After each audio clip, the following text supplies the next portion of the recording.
delegatëve edhe me votimin. Është 50% i delegatëve në janarit, 50% i delegatëve. Kjo është vetëm me kryesitë e degëve. Nuk është kryesia e partisë, nuk është komplet. Veç toj diçka, këtu që ndihmon edhe në këtë linjën e argumentimit. Edhe me 31 janar. Zoti Abdigjiku ka ofruar dorëheqje për shkak se s'kan mujt me i mbledh 1/3 e nënshkrimeve me ftue kuvend. Dhe ka thonë, mirë, unë po ofroj dorëheqjen, votone. Dhe kështu mundet çdo herë me ndodhë që unë e ofroj dorëheqjen, merr atone, sepse ju s'po mund e thirrni me 2/3.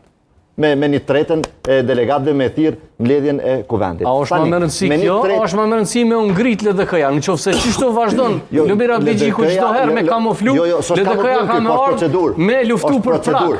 Kryetari me luftu për kryetari as nuk zgjidhet, as nuk rrëzohet në Facebook, e as me deklarata para mediave. Mos haro se ata njerëz të cilët janë deklaruar edhe në Facebook, ata nuk janë vetëm hajt njerëz të thjeshtë. S'po them unë, ani ja respektojnë fuqinë politike, po fuqia politike matet në organe. Unë po them, vetëm për me të ndihmuar në arsyetim. 1/3 e thret kuvendin, 1/3 e delegatëve do të mbledhen në nënshkrimet dhe thret kuvendin. Dhe kryetari shkarkohet me 50% të delegatëve.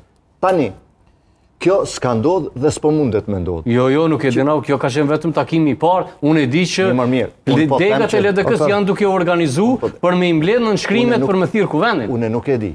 Unë e di. Ndoshta. Kush është duke organizu Korç? Delegat e LDK-s. Kush cilat? Sipas, shiqo, na jemi këtu me analizu. Na nuk jemi këtu me qit fakte edhe në nënshkrime. Jo fakte, po. Po në nënshkrime s'muj me qitë, nuk muj me shkru. Ta kryetar degë që kanë delegatët të në secilin degë. Pavarësisht që degët janë do përkra, ka antar delegat degës që nuk pajton me vendimin e degës. Po ka antar delegat degës Pejës që kanë votuar pro edhe nga Peja. 55% e delegatëve të Pejës kanë votuar pro. Pavarësisht Në nënshkrimet janë duke u mbledhur edhe një diçka